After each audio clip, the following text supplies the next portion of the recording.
తమ రాష్ట్ర ప్రజలకు సంబంధించిన డేటాను దొంగిలించి ఐటీ ప్రపంచంలో హైదరాబాద్కు ఉన్న బ్రాండ్ పరువును తీశారని మంత్రి నారా లోకేష్ మండిపడ్డారు. తెలంగాణ ప్రభుత్వంపై ట్విట్టర్ వేదికగా లోకేష్ తీవ్ర స్థాయిలో విమర్శలు గుప్పించారు. వైసీపీ అధినేత వైఎస్ జగన్ను దొంగలబ్బాయి అని అన్నారు.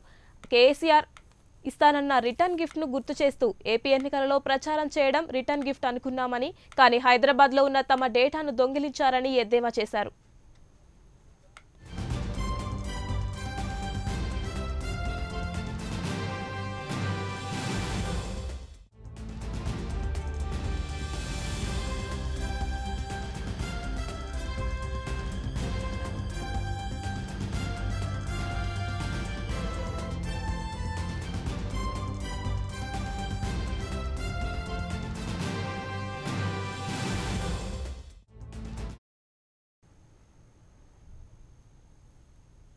తమ రాష్ట్ర ప్రజలకు సంబంధించిన డేటాను దొంగిలించి ఐటీ ప్రపంచంలో హైదరాబాద్కు ఉన్న బ్రాండ్ పరువును తీశారని మంత్రి నారా లోకేష్ మండిపడ్డారు. తెలంగాణ ప్రభుత్వంపై ట్విట్టర్ వేదికగా లోకేష్ తీవ్ర స్థాయిలో విమర్శలు గుప్పించారు. వైసీపీ అధినేత వైఎస్ జగన్ను దొంగబ్బాయి అని అన్నారు.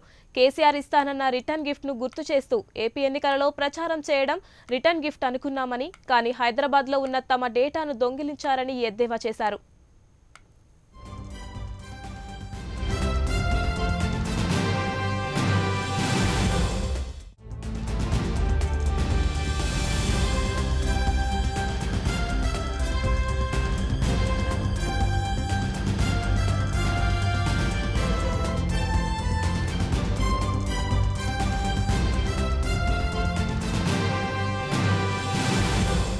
ఎవరెన్ని కుట్రలు చేసినా వచ్చే ఎన్నికలలో టీడీపీ గెలుపును అడ్డుకోలేరని సీఎం చంద్రబాబు నాయుడు అన్నారు.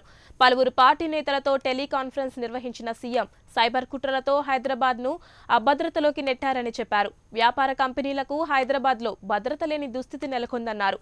అలాగే టీడీపీకి సేవలు అందించే కంపెనీలపై దాడులు చేస్తున్నారని, వైసీపీ టీఆర్ఎస్ కుట్రలకు కంపెనీలు బలి చేస్తున్నారని చంద్రబాబు అన్నారు.